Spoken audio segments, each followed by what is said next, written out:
Hi guys. காய்ச்சலோட என்னோட இந்த சளி பிடிச்ச குரல்ல நான் ரெக்கார்ட் பண்ணாலும் கேட்பீங்கன்ற ஒரு நம்பிக்கையில் நான் இதையும் ரெக்கார்ட் பண்ண ஆரம்பிக்கிறேன். எனக்கே லைட்டாக சிரிப்பாக தான் இருக்குது. ஆனால் டைமுக்கு உங்களுக்கு அப்லோட் பண்ணணுன்றதுக்காக நான் ரெக்கார்ட் பண்ணிகிட்ருக்கேன். தயவு செஞ்சு உங்களுக்கு தெரிஞ்சவங்க யாராச்சும் இருந்தால் அவங்களுக்கு ஷேர் பண்ணுங்கள். இப்படி ஒரு சேனல் இருக்குது அப்படின்னு எல்லார்கிட்டேயும் கொண்டு போய் சேருங்க. ஓகே, வாங்க கதைக்குள்ள போகலாமா? இது எழுத்தியில் ஒரு தவம், அத்தியாயம் 14.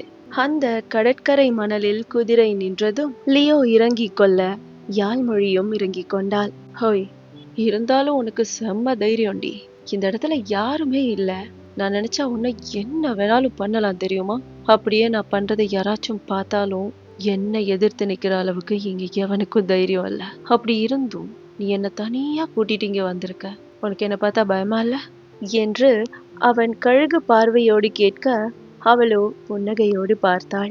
அன்றிரவு கோவிலில் தங்களிடம் நான் தனியாகத்தான் சிக்கிக் கொண்டேன்.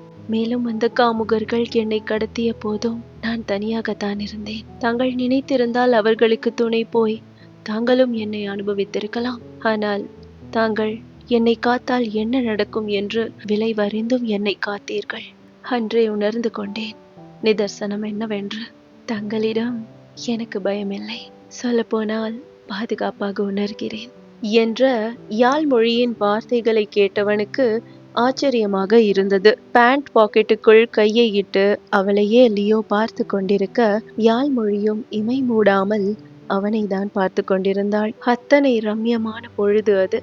ஓசையோடு பாய்ந்து வரும் கடல் அலைகளின் நீர்த்துளிகள் மேனியில் பட்டு தெறிக்க, உடனே தன் பார்வையை திருப்பிக் கொண்டவள், அது தங்களிடம் ஒன்று கேட்கலாம் என்று எண்ணியிருந்தேன். ஆனால் தாங்கள் எப்படி எடுத்துக்கொள்வீர்கள் என்று எனக்கு தெரியாது.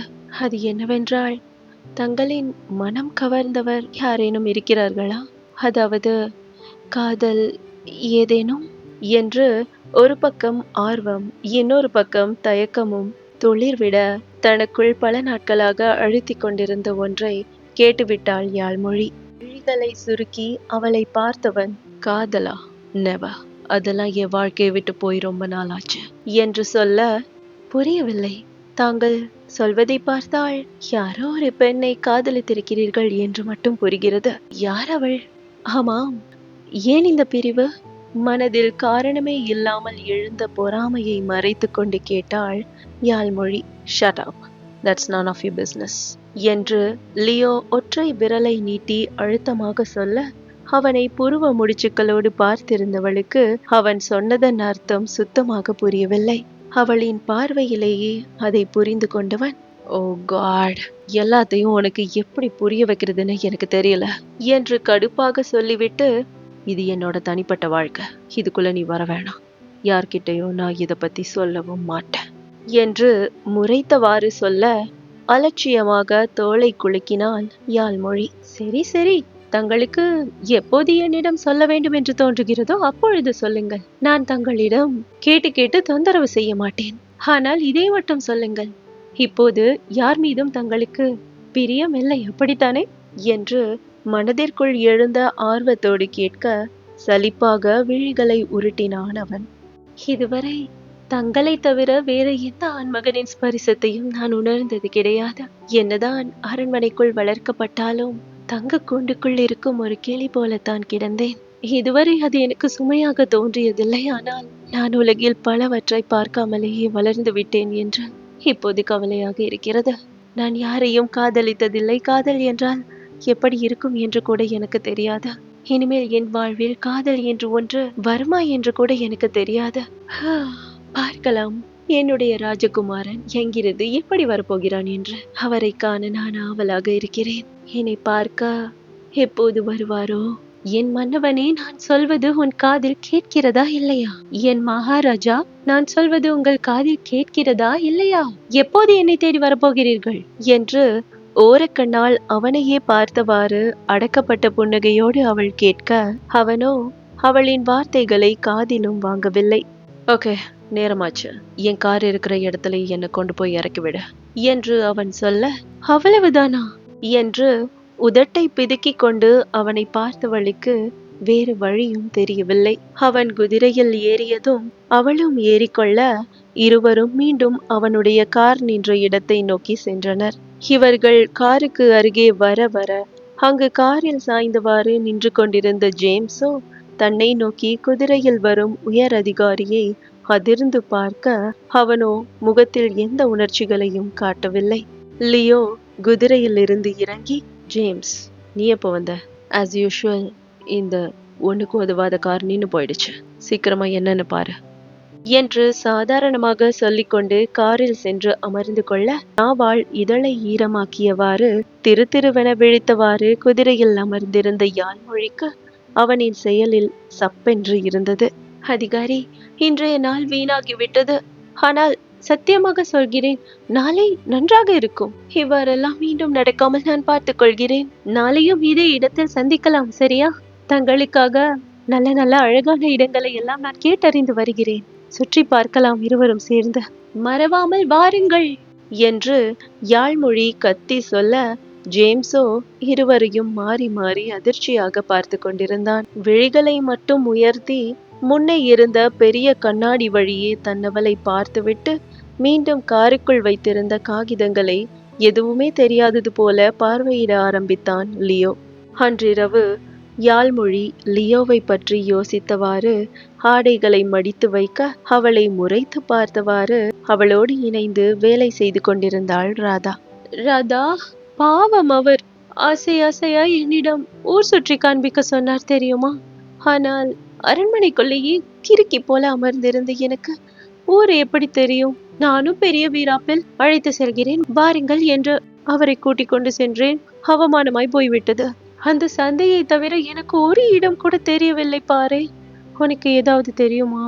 தெரிந்தால் சொல்லிக் கொடேன் என்று யாழ்மொழி தன்னவனின் நினைவோடு உலாவிக் கொண்டே கேட்க மற்றவளுக்குத்தான் பிபி உச்சகட்டத்தில் எகிரியது. அப்போது, நீ அந்த வெள்ளையனை பார்க்க வெளியே சென்றிருக்கிறாய், அப்படித்தானே? யாரிடமும் கூறாமல் போனது மட்டுமில்லாமல் ஊர் ஊராய் அவனோடு குதிரையில் சுற்றி திரிந்திருக்கிறாய். என்ன யாழ்மொழி இதெல்லாம் என்று 10வது முறையாக மீண்டும் அதே கேள்வியை ராதா கோபமாக கேட்க தன் தோழியின் கோபத்தை புரியாமல் பார்த்தாள் மற்றவள். ஹே, நான் தான் அரண்மனை வந்ததுமே அனைத்தையும் உன்னிடம் கூறிவிட்டேனே. பைத்தியம் போல திருப்பி திருப்பி கேட்டுக்கொண்டிருக்கிறாய். நான் தான் அந்த கேள்வியை உன்னிடம் கேட்க வேண்டும். உனக்கு என்ன நேர்ந்தது ராதா? சிந்தனை திறன் அற்றவள் போல திரும்ப திரும்ப கேட்கிறாய். நானும் எத்தனை முறை சொல்வது என்று ராதா எதற்காக கேட்கிறாள் என்பது கூட புரியாமல் சாதாரணமாக யாழ்மொழி கேட்க, என்ன என்ன கேட்கிறாய்? என்ன நேர்ந்தது என்று எப்படி உன்னால் சாதாரணமாக கேட்க முடிகிறது? உன் அலட்சியம் எங்க போய் நிற்க போகிறது தெரியுமா? உனக்கு ஏதேனும் நேர்ந்து விடக்கூடாது என்றுதான் நான் இத்தனை கோபப்படுகிறேன். ஏன் உனக்கு புரியவே மாட்டேன் என்கிறது? முட்டாள், இந்த காதல் உன்னை முழுமையாக அழித்து விடும். ஒன்றுக்கும் உதவாத இந்த உணர்வு உன் கண்களை பறித்து விட்டதா? நிதர்சனத்தை பார் யாழ்மொழி, மீண்டும் மீண்டும் தவறு செய்கிறாய் என்று படபடவென பொறிந்து கொண்டே போனாள் அவளின் தோழி. யாழ்மொழியோ அவளை அதிர்ச்சியாக பார்க்க, காதலா? என்ன அபத்தம்! அப்படியெல்லாம் ஒன்றுமில்லை ரதா. அவர் எனக்கு எவ்வளவு பெரிய உதவி செய்திருக்கிறார். அவருக்கு நான் கைமாறாக எதுவும் செய்யக்கூடாது என்கிறாயா? உதவிக்கு உதவி, அப்படி ஒரு எண்ணத்தில் தான் சென்றேனே தவிர என்று சமாளிக்க முயற்சிக்க, உன் வாயை மூடி யாழ்மொழி. உன் கண்களை காட்டிக் கொடுக்கின்றன அவன் மீது உனக்கு என்ன உணர்வு இருக்கிறது என்று. நீயும் நடித்து உன்னையும் ஏமாற்றி என்னையும் ஏமாற்றாதே. இத்தனையும் செய்துவிட்டு அதை காதல் இல்லை என்றால் அதை நம்பும் அளவுக்கு என்னை பைத்தியக்காரி என்று நினைத்து கொண்டாயா என்று கத்தினாள் ராதா. அதே நேரம் இவர்களை குறுக்கிடுவது போல் யாழ்மொழியை தேடி வந்த இந்திரசேனா, ராதா, எதற்கு இத்தனை கோபம்? இந்த அப்பாவி குழந்தை யாரை ஏமாற்றுகிறாள் என்று கேட்க, ராதாவோ தன் தோழியை பார்த்தாள் என்றால் யாழ்மொழியோ சொல்லாதே என்பது போல் விழிகளால் எச்சரிக்கை செய்தாள். அது அது இளவரசி, அவள் அடிக்கடி அரண்மனையை விட்டு வெளியே சென்று கொண்டிருக்கிறாள் அல்லவா? அதைத்தான் அரசரை ஏமாற்றிவிட்டு இவ்வாறு வெளியில் செல்வதை குறித்து திட்டிக் கொண்டிருந்தேன். கிட்டத்தட்ட அதுவும் அரசரை ஏமாற்றுவது போல்தானே.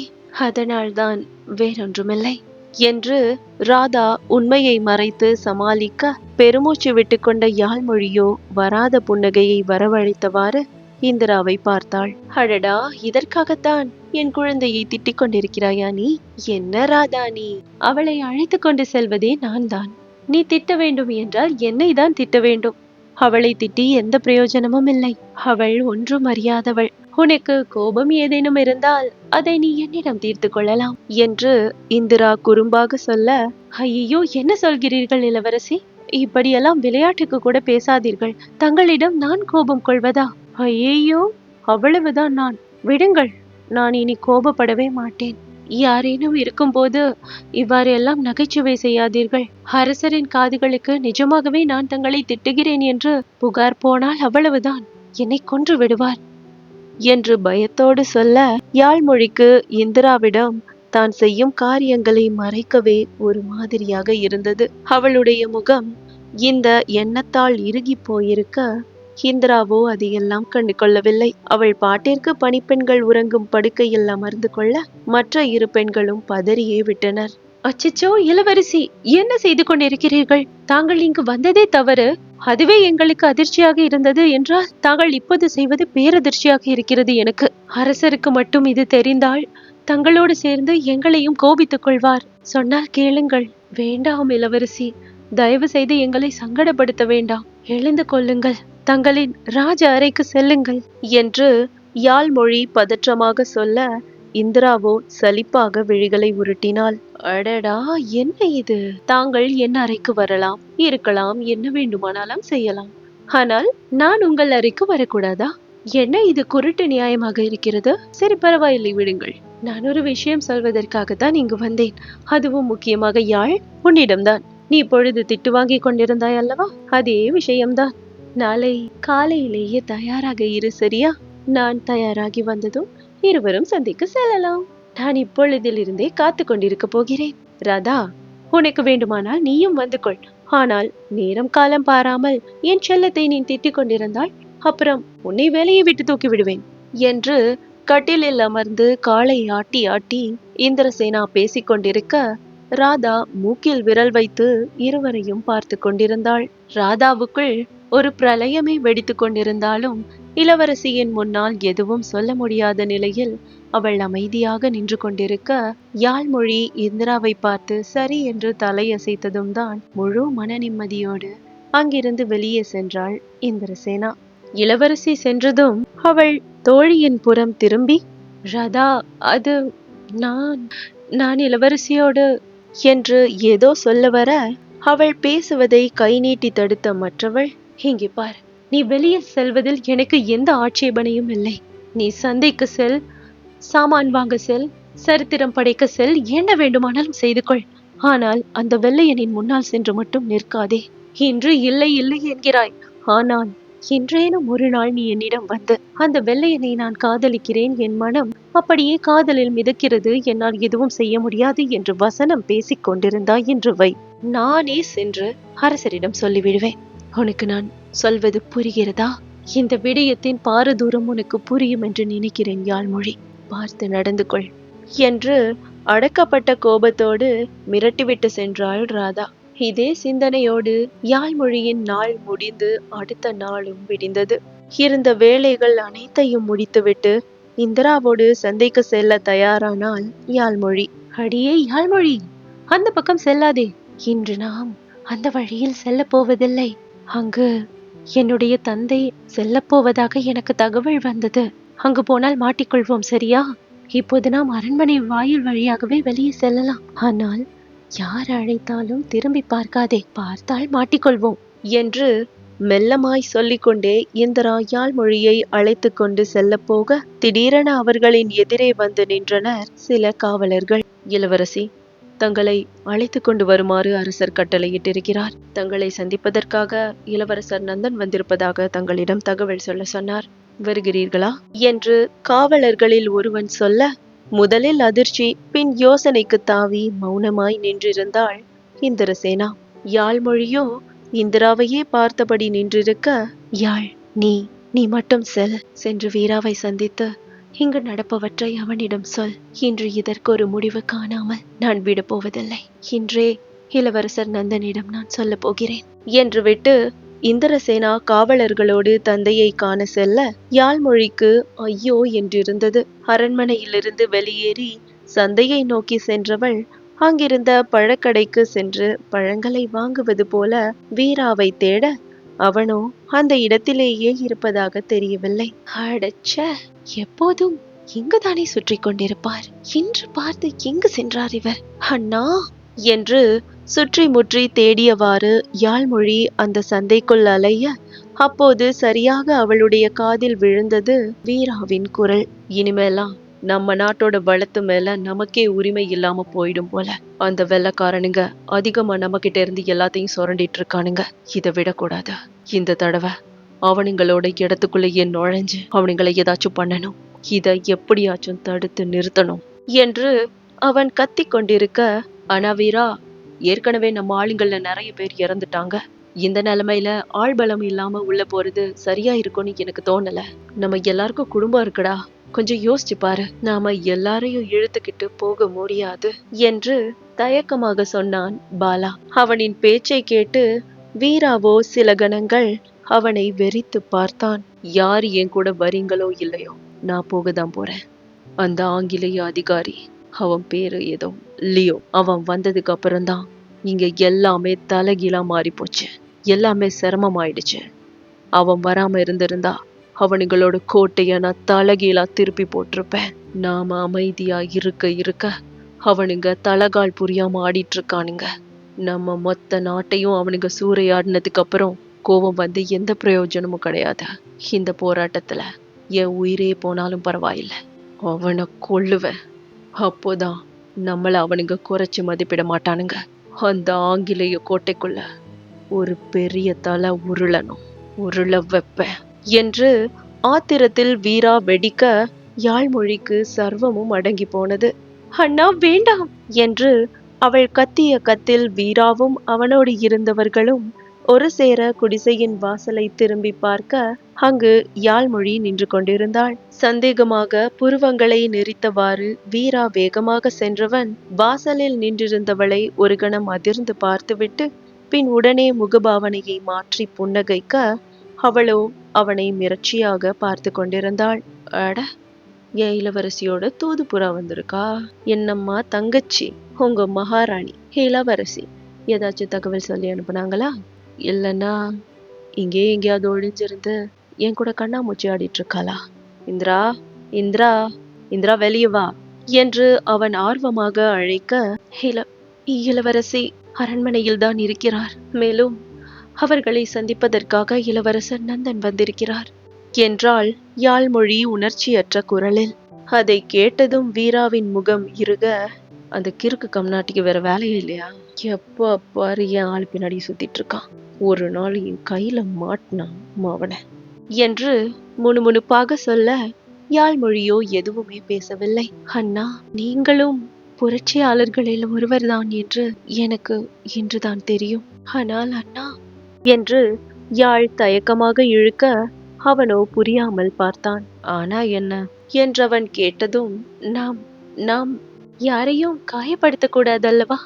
என்னதான் அவர்கள் நம் நாட்டை கைப்பற்றி வளங்களை சூறையாடி கொண்டிருந்தாலும் அவர்களைப் போலவே நாமும் நடந்து கொண்டால் நமக்கும் அவர்களுக்கும் என்ன வித்தியாசம்? இந்த சண்டையெல்லாம் வேண்டாமே என்று தயங்கி தயங்கி பேசினாள் அவள். வீராவோ விழிகளை கூர்மையாக்கி பார்த்தவன் அவள் எதை குறித்து பேசுகிறாள் என்று புரிந்து கொள்ளாமல் பேச ஆரம்பித்தான். அரண்மனையில வளர்ந்த உனக்கு எங்க கஷ்டத்தை பத்தி என்ன தெரியும் யாழ்? இங்க பாரு, உன்னை நான் காயப்படுத்தணும்னு இதை பத்தி எல்லாம் பேசல. அந்த வெள்ளக்காரனுங்க எங்களை அடிமைப்படுத்தி என்ன பண்ணிட்டு இருக்கானுங்கன்னு நீ கண்ணால பாத்திருக்கியா இல்லையான்னு கூட எனக்கு தெரியல. நானும் அமைதியா இருக்க முயற்சி பண்ணிட்டேன். அமைதியா இருக்க இருக்க அடிச்சுக்கிட்டே இருக்கானுங்க. எங்களை பயந்தவனுங்கன்னு நினைக்கிறானுங்க. பயம்னா என்னன்னு எங்க பக்கத்துல இருந்து அவனுங்களுக்கு காட்டணும். இங்க பாரு, இத பத்தி இந்திரா கிட்ட சொல்லாத, நமக்குள்ளேயே இருக்கட்டும், புரியுதா என்று சொல்லி முடித்தான் அவன். அவனுடைய வார்த்தைகளில் இருந்த வலியை அவள் உணராமல் இல்லை. ஆனால் அவன் கொல்லப்போவதாக கங்கணம் கட்டி கொண்டு திரிபவன் அவளுடைய உயிராச்சே.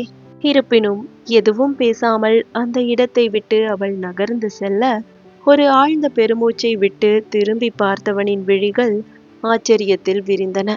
அவனுடைய சகாக்களோ அவனைத்தான் வாயை பிளந்து பார்த்து கொண்டிருக்க, தலையை சொரிந்து அசடு வழிந்தவாறு வீரா குடிசைக்குள் நுழைந்தான் என்றால், வீரா பேசியதையே யோசித்தவாறு சென்று கொண்டிருந்தவளின் பின்னால் ஹாரன் சத்தம் கேட்டது. அடுத்த நொடி மொத்த சிந்தனையும் கலைந்து போக, யாழ்மொழி திரும்பி பார்க்க, அவளை மோதுவது போல் ஆங்கிலேயர்களின் கார் அவளை நோக்கி வரவும் பயத்தில் விழிகளை மூடிக்கொண்டாள் யாழ்மொழி. இந்த நொடி வந்தது யார்? வந்தது அவளின் மனம் கவர்ந்த மணாளனாக இருக்கும் வரை பிரச்சனை இல்லை. ஒருவேளை வேறு யாராவதாக இருந்தால் தனியாக மாட்டிக்கொள்வாளா யாழ்மொழி? காத்திருக்கலாம் அடுத்த அத்தியாயத்திற்காக.